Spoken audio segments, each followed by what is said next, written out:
President Ferdinand R. Marcos Jr., after laying eyes yesterday on the abominable floating mass of debris and rubbish blanketing a huge part of Baclaran River, returned to the site today for a follow-up inspection. And though round-the-clock trash collection and prompt waste disposal brought back the river to life, the president acknowledged the obvious. A garbage crisis gripping the megacity and aggravated nasty weather are extreme climate which behooves fixing. Our Clazel Pardilla has more. Pieces of bamboo, water bottles, food wrappers, and all kinds of trash floating and clogging this portion of the Baclaran River. The trash was seen during President Ferdinand R. Marcos Jr.'s inspection of the Redemptorist Water Channel in Parañaque City following days of rainfall. First time na nangyari rito, 3 days ago, napuno itong Parañaque. Dito sa Parañaque nangyari ito eh. Dati hindi nangyayari yan eh.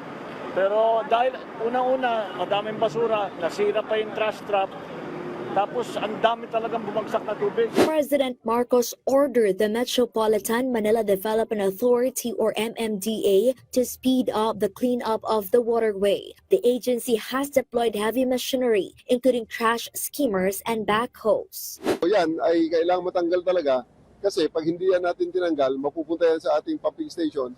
At the end of the day, magbe-breakdown ang pumping station natin. At mapapaliit niyan ang capacity ng ating water channel. After hours of removing tons of trash, the waterway has been partially cleared, allowing water to flow more freely.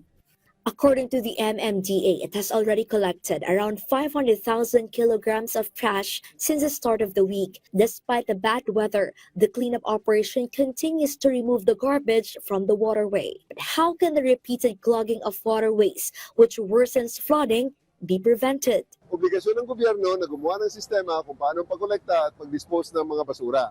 Pero obligasyon din ng ating mga kababayan, huwag nang dagdagan ng stress, huwag nang dagdagan ng problema nitong ginawa nating sistema. Around 200 individuals have already been ticketed by the MMDA for improper waste disposal, while the fine used to be only 500 pesos. Under the MMDA's new regulation, the penalty has been raised to 5,000 pesos. May Metro Manila Council resolution na tayo increasing the penalty of 5,000 for cities and 2,500 sa Pateros dahil city. Yun po yung maximum allowed under the local government code.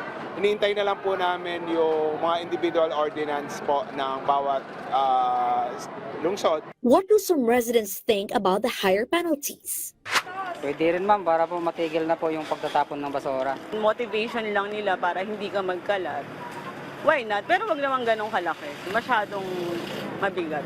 Clazel Pardilla for the Nation.